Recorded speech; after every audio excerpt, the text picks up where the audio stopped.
Good afternoon, everybody. My name is Beth Krasno, and I'm here today to present an estate planning presentation. So for those of you who came last time we did this, apologize for technical difficulties, but hopefully today will be worth you coming on back. So let's get into it.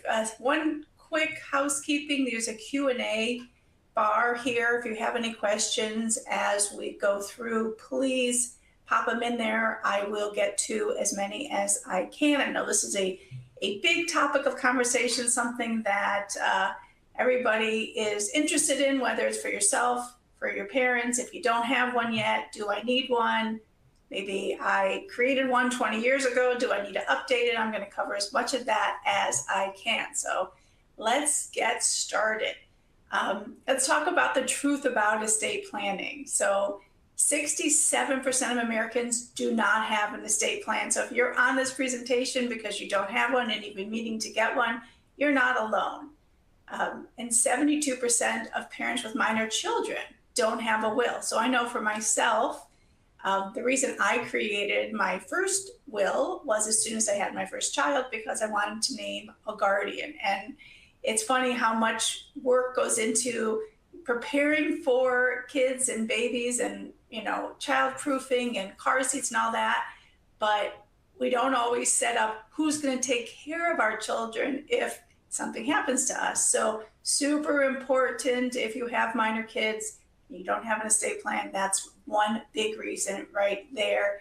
In the state of Ohio, which I guess I should preface this by saying that I'm located in Ohio, I'm licensed to practice in Ohio, so if there's anybody on this webinar that would like an estate plan or like to talk further, you can contact me. I am not licensed to practice in other states, so I can always answer questions, but if you need an estate plan, I will tell you kind of how to find the best type of attorney in your state. But in Ohio, if you don't have a will and you have minor children, anyone with connection to you, whether they have familial or not, can go to the court and apply to be a guardian. The court schedules a hearing and notifies all the next of kids, and the court decides who raises your kids. So really important.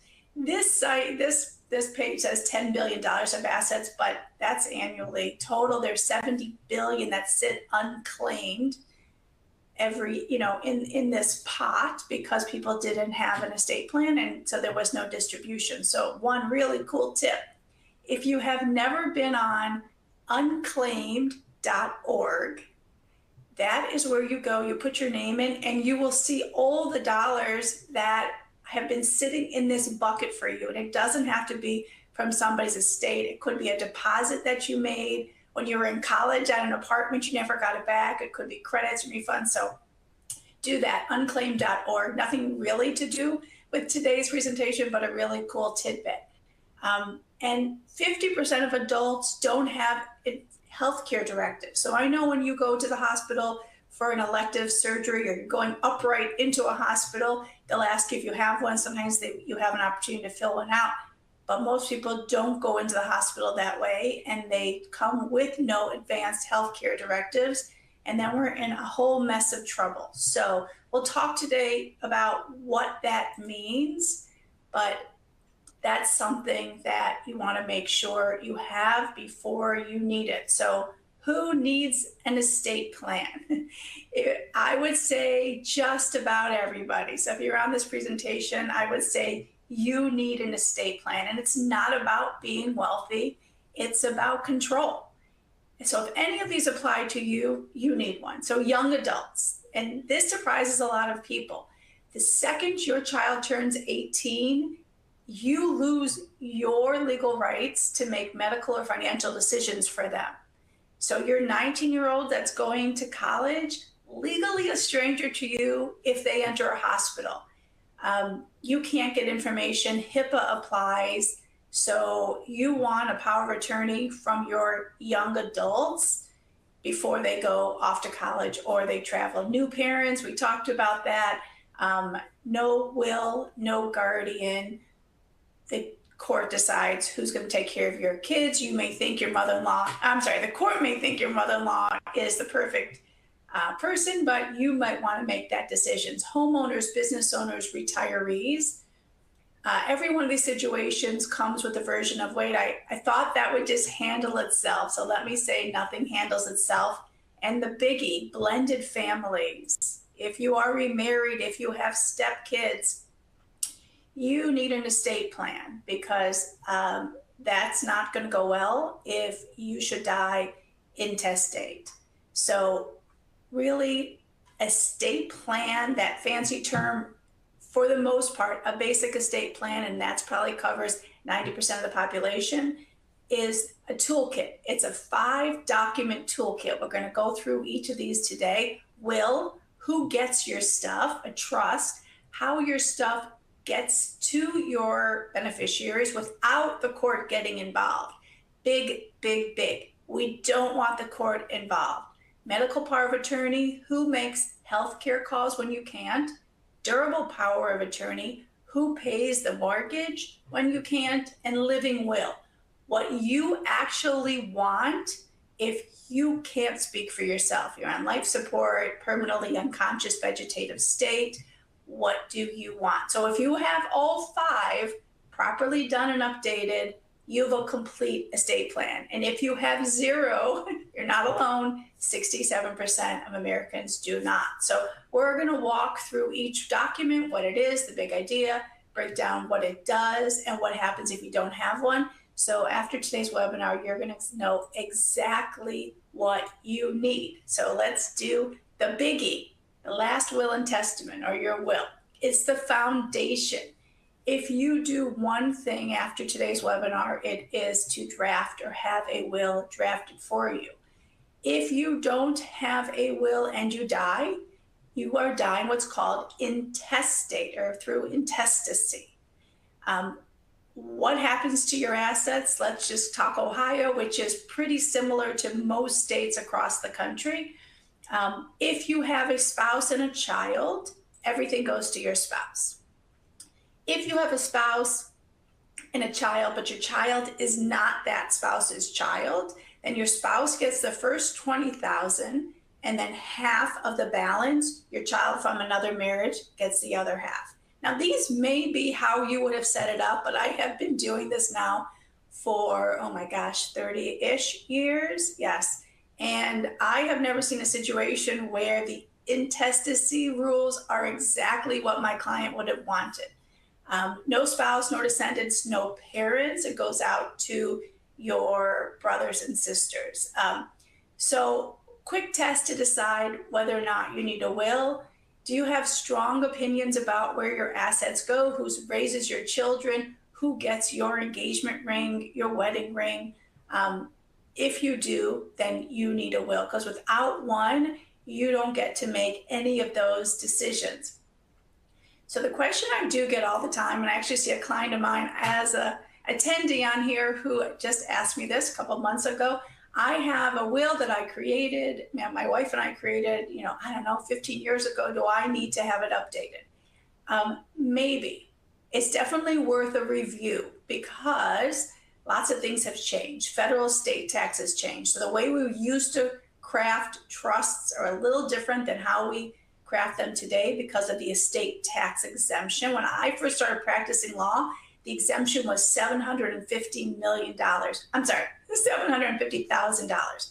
That's all that you could pass on for your estate taxes. Now it's 14 million or 28 million with a couple. So that really changed how we drafted these documents. Your family structures changed, marriage, divorce, all those things might change how the wording was and how the wording now you would like it to be. The fiduciaries and guardians that you appointed might not be who you would want today. The Secure Act eliminated the stretch IRA, so we are kind of reconfiguring how we craft some of these documents. Digital assets, that's a biggie. So we didn't do anything with digital assets back, 15 years ago, but that is something that you want to have a part of your estate plan now. We'll talk a little bit about that now, because if the will doesn't authorize fiduciaries to access your accounts or cryptocurrency, some of those things will be lost. But we'll talk about that as we go, but those are some of the reasons why you may want to review an older executed estate plan. Oftentimes it's good. I'll review it and say there's really no changes, but it is definitely worth having a review. So let's talk now about the will. That's sort of the document that we start with. It's a legal document that says who gets your stuff after you die. It has 4 big jobs. So it names who gets your property, names the guardians for your kids, it names an executor, who is the person who actually carries out the distribution of your assets. And you do have the option, I always counsel my clients, you can create a specific tangible property list, attach it to the will, and I say that you can kind of add to it over the years, but it is giving your diamond to this person, your wedding ring to this person, anything of value that you don't want to go into a pocket. I know I have a client who had a son and 2 daughters and really didn't want her daughter-in-law to receive her fine jewelries. So she created that list and it really was upheld. So why it matters, you know, without it, your law is going to decide the formula for distribution. Like I said, it may be what you wanted, it may not be what you wanted. So, and you know, if you die without a will, now you got to go through probate. Slow, expensive, and totally inflexible. So, really, the bottom line is a basic will is pretty inexpensive, it's fast, and it solves 80% of the problems. So I would say that for sure you want to create them. Now, probate is what we always talk about, avoiding probate. It is the villain of the story. So as a young attorney, what I did was probate work, which is, you know, serious grind work. It's expensive and it is 100% unnecessary. What is that? It is a court supervised process of validating a will and distributing your assets. It's expensive, it's slow, and it's completely public. What does that mean? Well, time-wise, 6 to 18 months to get your assets through the probate court, which means nothing can be distributed in that time. Okay, so you're, let's say, a parent of minor children and everything has to go through probate. Your family is suffering during that time because they don't have access to those assets. It can be expensive. I mean, I charged legal fees to go through that timely process that was so unnecessary. But here's the biggie. It is 100% public. Your neighbors, your ex-spouse, anybody can go to the probate court in your county and ask to see the file and see the inventory of your assets and the value. Nobody wants that. So it's totally avoidable through a trust, through a beneficiary designation, through joint ownership, through TOD or POD accounts. So that is one big reason to speak to an attorney and make sure outside of creating those 5 documents, you also have your assets titled to avoid probate. And the other thing that's important to know, because the other hat that I wear is working with financial wellness and retirement plans, is beneficiary designation. I know we hammer this in, we are like a broken record, but beneficiary designation overrides the will. So the will only distributes assets that are in your name when you die.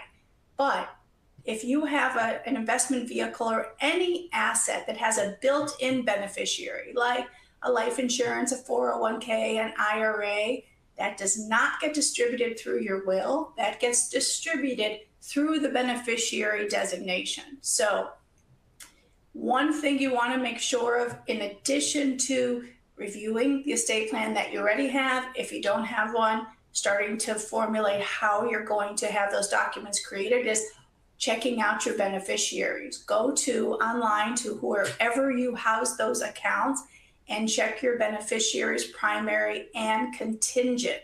Your contingent beneficiary is just as important as your primary, because if your primary predeceases you and you don't have a contingent, now the institution where your asset lies is going to have their own rules of distribution.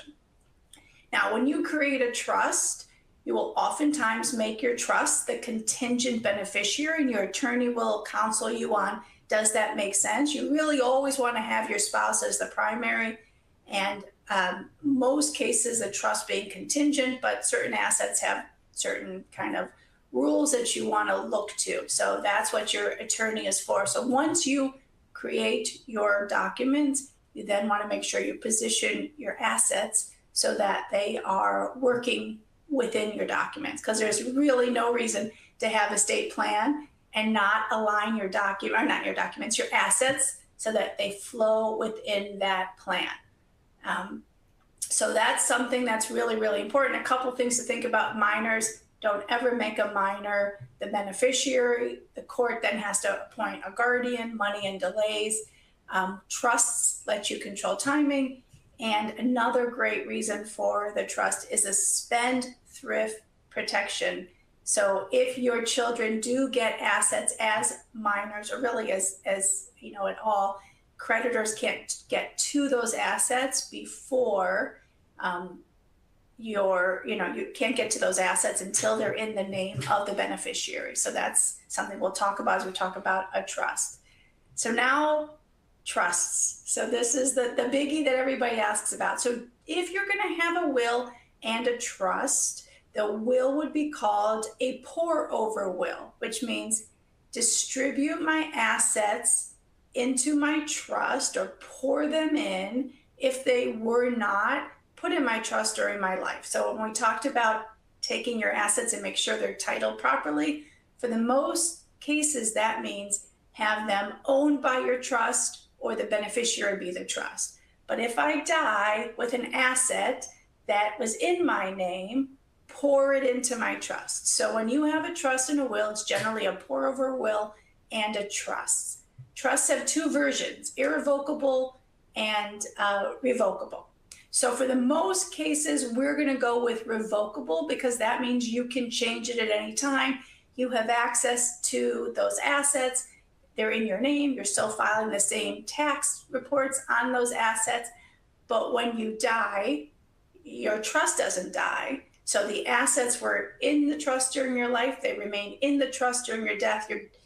Your death really has no bearing on the ownership change of those assets, because they're already in your trust. Now, irrevocable trust can be used for different reasons: asset protection, tax savings, Medicaid planning. So it's a heavier document, it's a heavier usage. The benefits are real.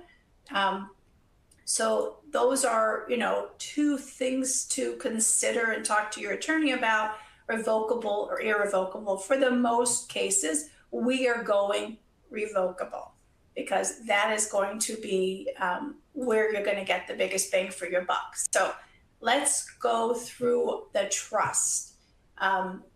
It's a legal arrangement where a trustee holds the assets for the benefit of the beneficiary. You can be your own trustee while you're alive in a revocable trust, and you name a successor trustee for after you're gone. So it has four main jobs. It avoids probate entirely, which you probably get by now. I'm not a big fan. You want to avoid it if you can. Keeps things private. There's no court records. Nobody gets to see your assets. You control the timing of distribution. So generally, when assets are in a trust, we will put instructions for minor children to, give them X amount at this age, X amount at that age, and hold out the rest until 35, with a discretionary clause that, let's say, God forbid, your child has a gambling addiction, a drug addiction, is married to someone you don't want to have access to those dollars. You're going to impart the discretionary power in your trustee to withhold those assets until the trustee feels like it's a good idea to give those assets. So another really good reason for a trust, because when you give assets through a will, it's a one-time event. I give it to you, you got it, it's yours. In a trust, your assets stay in the trust until the instructions of the trust of when they should be distributed, with the discretionary clause to hold back if the trustee believes that there's a reason to. So that's another really good reason to have a trust. And it also manages your assets during incapacity. So should you get dementia, Alzheimer's, be incapacitated for any reasons, can't manage your affairs, your trustee, the successor trustee, steps in and now can manage your assets without having a guardianship appointed, because that can be, a whole thing in of itself. So bottom line, this is kind of how trusts work. They work really well with pour over wills. Not everybody needs a trust. Talk to your attorney about if you can avoid probate with your assets without a trust. You don't have minor kids. You only have a few assets. They're assets that can be titled to avoid probate on their own without a trust. You might not need a trust.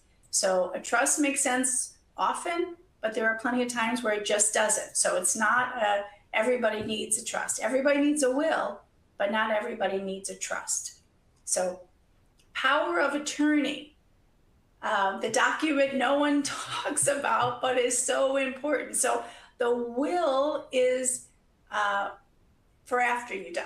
The power of attorney is for while you're still here but can't make decisions, which statistically is a much longer and messier window. So there's two types of power of attorneys. You need both. Medical power of attorney is your voice when you can't talk for yourself. Durable power of attorney or durable financial power of attorney is your signature. It names the person who can act for you in business situations, pay bills. And these people do not have to be the same person. In fact, sometimes they shouldn't be. The best medical power agent is calm under pressure and knows your values. The best financial power of attorney is organized and good with money. Usually not the same person. Sometimes they are, and they can be, but they don't have to be. So let's go through medical power of attorney. It's also called a healthcare proxy. What it does, your agent talks to your doctor, consents or refuses treatment, reviews medical records, decides about surgery. When you're unconscious or you're incapacitated, someone is going to make these decisions for you. The only question is who. So if you, while you're, who you are today, full capacity, can make that decision, you are doing your family a huge service, and you're going to have peace of mind that you're taken care of. You don't want the hospital to just look to one person for those instructions, because maybe your spouse, which is who they would look to, isn't the most rational or calm person under pressure, but your adult daughter is. You could certainly make them a co-power of attorney with your spouse or just the power of attorney. Without one, the best case, your closest relative takes over and makes decisions. In the worst case, your family disagrees and they go to court for an emergency guardianship, which can take a long time with a lot of decisions piling up. So you want one, and you want someone who understands what you would want and can act under pressure. And here is a very key test for you to think of. I want an advocate, not just somebody who goes along with what my doctor says, but someone who's going to ask questions, push back, and make sure they're doing in the best interest of you. I know with my own dad, we had him in a rehab situation after a mini stroke, and it was a terrible, terrible rehab. And the doctors wanted to keep him there, and we knew that there was a better solution somewhere else. And if we didn't have his power of attorney, because he was able to act for himself, but he wasn't able to be an advocate for himself. And you may find that with elderly parents, they're still cognizant, they're still aware, they don't have dementia, but they can't advocate like they used to. They don't have that strong voice. They need you to have that strong voice. So you want to appoint somebody who is going to be able to act for you, to really speak out and advocate, and do the things that you would have done while you had your full voice. 50s and 60s, you're strong to advocate for yourselves. 80s and 90s, not so much. Not always, but generally. So keep that in mind. So the other power of attorney, the durable financial power of attorney, same framework, but now we're talking on the money side. So it's a legal document. You're naming someone to manage your affairs. The word durable is key. That means it stays in effect when you become incapacitated. A regular power of attorney expires at incapacity, which is the exact moment you need the durable power of attorney or the power of attorney. So very, very important to make sure that it is a durable power of attorney. What can your agent do? Well, they can pay your bills, they can access your bank account, manage your investments, deal with insurance, file your taxes. You can have a limited durable power of attorney if you would like someone just to pay your bills, or a full unlimited durable power of attorney because you want them to be able to act for you. So it's really important when you're, have had surgery, you're out of it, or you're in Europe and something immediately has to be done. This is something you don't need when you're old. You need this always. So this is something that is really, really important. So durable power of attorney is something you want to make sure that you have. A living will. This is one of the hardest concepts to get your head around because it spells out what you want if you're incapacitated and can't speak. So your life support, feeding tubes, CPR, organ donation. So living will is you and your voice. Medical power of attorney, you've appointed somebody to act for you. So they're two different things, but you need them both. So a medical power of attorney without a living will, you're just having someone guess what you want. A living will without a medical power of attorney is a piece of paper with no one to enforce it. So again, the advocacy for anybody on here who's had parents in these situations or friends or whomever where they couldn't advocate medically for themselves, these two documents together is really, really important. So a scenario that I've seen with some of my clients, somebody might have had a major medical event, a stroke, a cardiac arrest, and they're put on a ventilator or feeding tubes, but two doctors have determined they are not going to get better. So the question is, do we let them linger on this support, or do we withhold nutrition and hydration and keep them comfortable, but let them pass comfortably? So that's something, a conversation you want to have with your family of what your wishes would be, because there is probably nothing worse when you're in those situations and the family is in the ICU and all of a sudden we have to make decisions on things that we really haven't decided on yet. So a living will spells out in a specific situation what you want. I don't want to be on a ventilator. I don't want feeding tubes. I don't want CPR if my heart stops. And if you started some of these actions, I want you to stop them, because this isn't how I want to, kind of live the end of my life. And it's really important, because otherwise your family, like I said, has to make this in a real-time decision. And for those of you old enough to remember Terry Schiavo, she didn't have a living will. I'm going to hit on her in a minute, but no advance directive. Husband wanted one thing, parents wanted another, 7 years on life support. And I think we can all agree that that is not something that any of us want. So just to round this out with talking about a few scenarios that you may have heard of in the news, but really hammer in everything I've talked about today about what's important, the pitfalls that can happen if something isn't properly set up. So Prince, musical genius, Purple Rain, I loved him to death. Estate planning disaster. He died with no will at all. None. So $3 million estate, 6 years in court, over $100 million went to taxes and legal fees. His 6 siblings fought about it all publicly, and all of it was avoidable. He just needed a will. Aretha Franklin, Queen of Soul, she had 2 wills, not just one, but 2. One of them was found stuffed in a couch cushion after she died.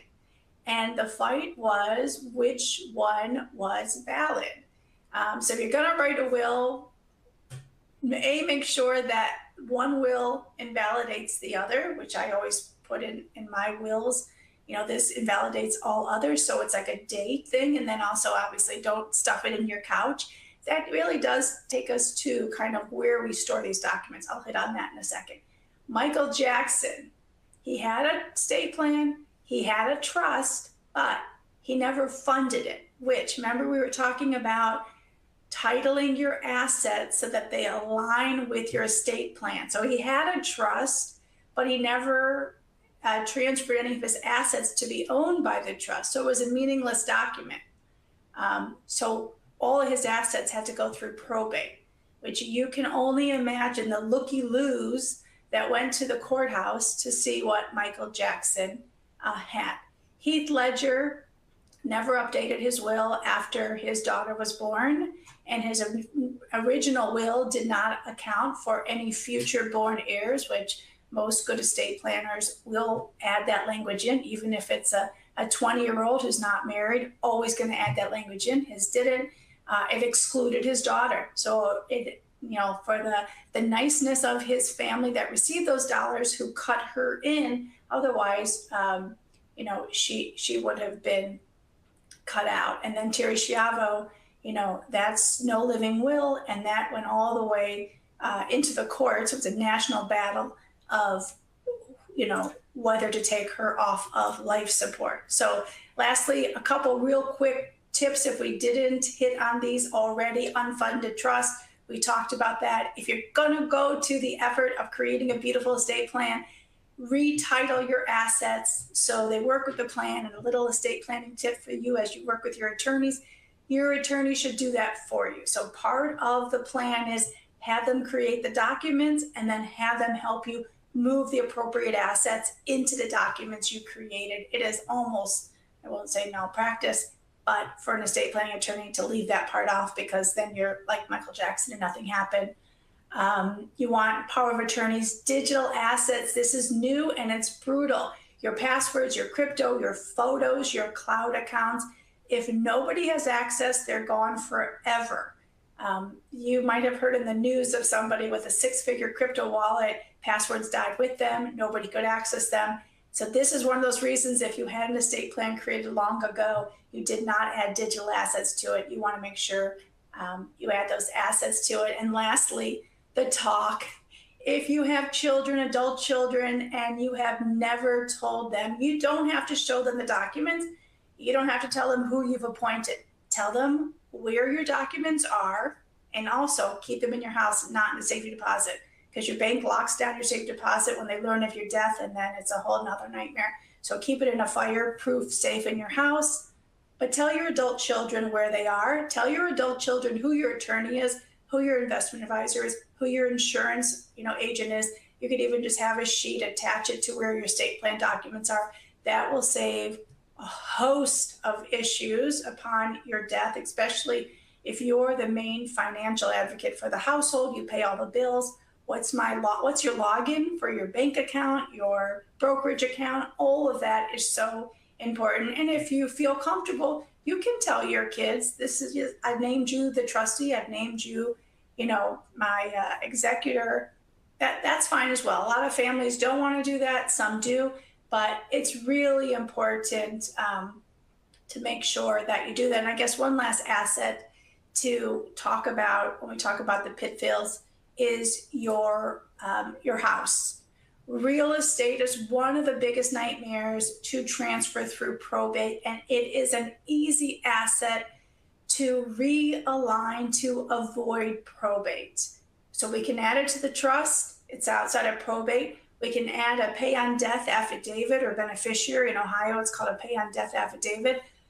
Your property goes directly to your beneficiaries on the POD, not through probate. So if you do nothing, please make sure that you don't own property in your name alone. If you own it jointly with your spouse, that's okay. That's second best, because now when the first person dies, one person owns it alone, and now it's going to have to go into some instrument to avoid probate. I say the easiest thing is, you're thinking about it now, even though it's jointly owned, put it today in a place that is going to avoid probate. So smart moves to do today, check your beneficiaries. That's number one. Go on to all your accounts, check your beneficiaries, and also make a list of how your assets are titled. Anything in your name alone or jointly, that should ring a bell of should I do something with it? Pick your people, right? So who's going to be your executor, your power of attorney, your guardian for the kids? Find a good estate planning attorney. Again, if you're in Ohio, I'm happy to help. If you're outside of Ohio, find an estate planning attorney that specializes in estate planning. It doesn't have to be at a large firm. You're going to pay more. There are plenty of smaller firms.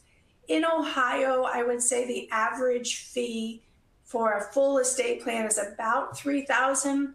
So if you're paying, probably in California, New York, I could see it being $5,000. If you're in a smaller market and paying way more than that, I would say question that a little bit. So create your plan, find your attorney, figure out your people, and then tell your family, because you want to make sure that everybody knows what's going on. So I am going to hit as many questions as I can, and if you want to drop off, feel free to. If I have a will drafted and filed in Illinois and I moved to Arkansas, it's still valid. That is that's a great question. It is still valid. Full faith and credit. Wherever your documents were created, executed, as long as it was appropriate under that state law, it's valid anywhere. That's a really good question. So when picking an attorney, if you live or work in a state, an attorney within that state can prepare your documents for you. But if you move anywhere, it is still, so this is being recorded and you will get a copy. It is also going to be a link on the Prime website. What is a TOD, POD?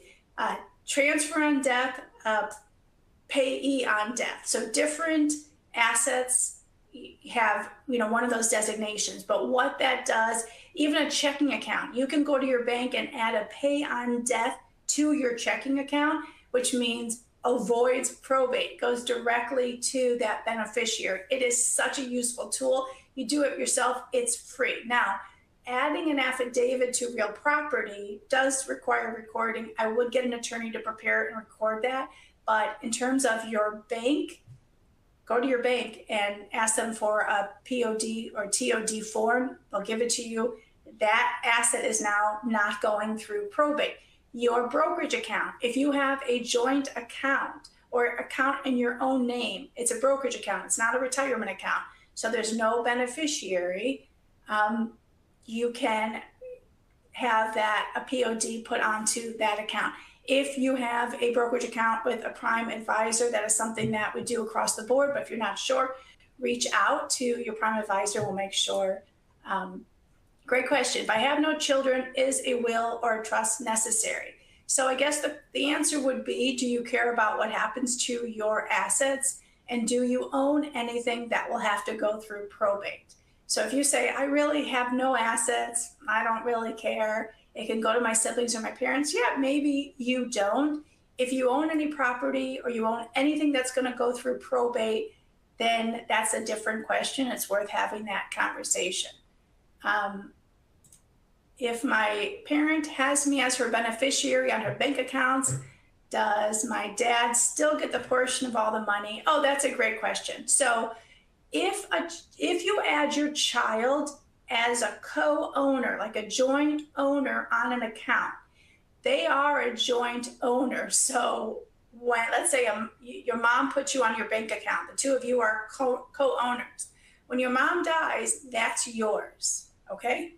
So that might be the intention, but if that's not the intention, your mom can add you as a pay on death beneficiary, which means during her life, she has sole ownership and you have no control. On her death, it goes to you. So let's see if that's what you're asking, to still get a portion of money. Oh, okay. So I think I missed that. So she's asking if she is listed on the account, does the dad still get the money? No. If you're a co-owner or you're a pay-on beneficiary on an account, it goes outside of the will, outside of intestacy, it goes directly to you. So if that's the intent, then you have that, set that up right. Who pays them how? I suspect my parents won't have a lot of money on their death, but they'll still have bills. I'm a power of attorney and worried that while we await probate, these bills need to be paid. Who pays them? That's a great question. Now is a good time to make sure their checking account avoids probate. Get your name on that account or as a pay on death. That doesn't go through probate. Also, now is a good time to make sure that all of their assets avoid probate. And if they don't have a will, now is a good time. While your parents are alive, for anybody on here who has elderly parents, this is going to hit you way before your own situation is going to hit your kids. So if you get nothing else out of this presentation, think about your parents, the burden that's going to fall on you, and what you can do before that happens. Can you emphasize that a power of attorney dies with the person? This was a surprise to me when I was handed the moms of fear. No one tells you that a power of attorney dies with the person. Yeah, so a power of attorney, that's a good question. So a power of attorney is a living document during your life or your parents' life.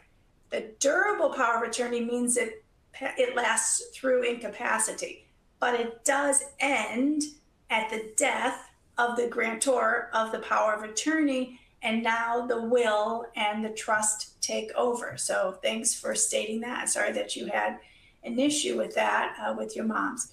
Do you have to designate a secondary person to give power of attorney if the primary person dies before incapacitated? Always have a secondary person as a durable power of attorney and a medical power of attorney, and as a beneficiary on all assets. And only, well, so there's two different ways to write a power of attorney. One way is only the grantor that's created the power of attorney can appoint their attorney in fact. Or you can draft it so that an attorney in fact can add a successor if they can no longer act. So best case is when you're creating a durable power of attorney, you, as the person creating it, don't name one person, name 1, 2, 3 people. Or if you really only have one person, you'll want to have your attorney drafted so that the person who's called the attorney in fact can appoint a secondary, which isn't great because you don't know who they're going to appoint. But if you really don't have anybody that you feel comfortable or that you want today as a secondary, you can add that language. I don't suggest that because now you got, Joe Schmo who's going to act on your behalf because your wayward child, couldn't handle it. I mean, this is worst case is obviously not to the person who asked that question, but, think through that. Especially those who have kids who are minors, you don't know what they're going to be when they grow up. So you want contingencies, and I will guarantee a good estate planning attorney will add those in. Can I place our siblings as a power of attorney and medical one, but then have it set to expire when my oldest turns 18? That's not really a thing. What I would suggest is have your siblings, and I would suggest this across the board. You have minor children, obviously they're not going to be actors for you. You make your siblings, your parents, whomever, as all your actors.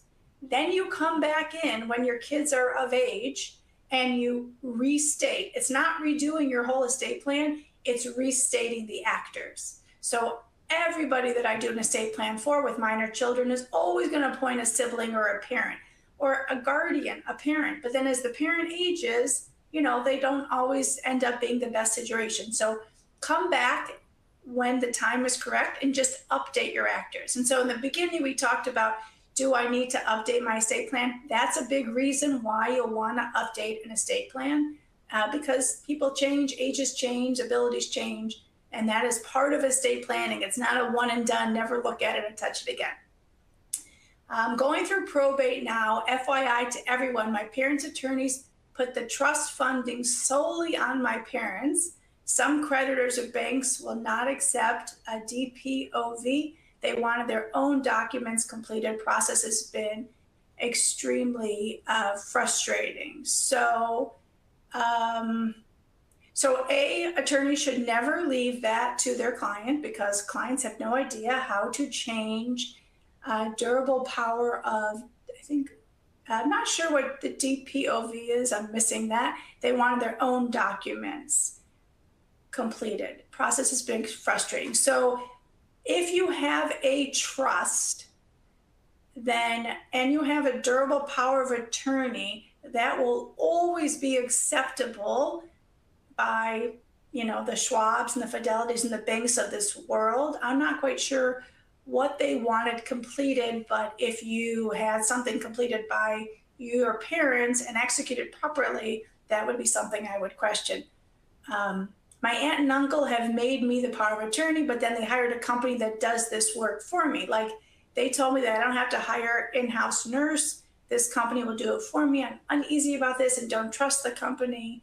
My aunt and uncle are in their 60s, so they still have a lot of life to live. Also, what have you heard about companies like this? I have heard a few. Yeah, in-home care places are questionable at best. Some are really, really good, but I haven't really come across any. So that's something that unfortunately is not going to be left up to you at this point. If they're in their 60s, they're probably fully capable of making these decisions. As they get older, then you may have more power to step in. But at this point, it does sound like, you know, that they're going to have to go along with that. But I do agree with you that those in-home cares, that's a tricky situation. I think this is the last one. We did have trust in California 10 years ago when our children were minors. We've since sold our California real estate, moved to Arizona with new real estate. Our children now are adults. Do we update the trust or do a new one because we are under a new state? Kids are all 20 years old. So you do not need to redo your estate plan. So even though it was done in California, that's fine. If you created a trust, which I'm not sure if you said in here that you did, you can, the trust is just the name of the document.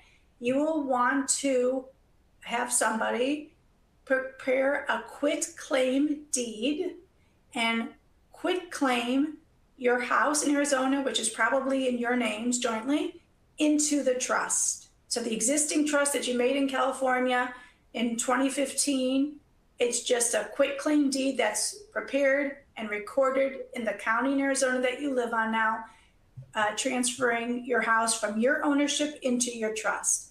So most likely you don't need to redo, but like I said, some of those things we talked about, if all of those things are in the case, you might just want to bite the bullet and redo it, or you might find that, hey, this is still perfectly valid. I just got to put our Arizona house now into our trust. Do you have a living will before you have a trust? Do you have a living will before you have a trust? A living will, absolutely. Do those medical directives ASAP. Don't wait to have an estate plan done. You know, we never know what tomorrow is. So absolutely, living will, durable power of attorney, medical power of attorney. I would say all five, get on them all five ASAP, but you don't need to wait. Really, really important. So many clients with so many situations where everybody was healthy and everybody was great and fine. Something happens and now things change. So absolutely. Don't delay on any of this. Medical stuff is really, really important. And I hope that you were able to get a good understanding today about the basics. I know I talked fast, we covered a lot. I was trying to keep it within 30 minutes, but I did not do a good job on that. But hopefully you now have a good sense of what needs to happen next. So thank you all for your attention today. Really appreciate it. And have a great rest of your day.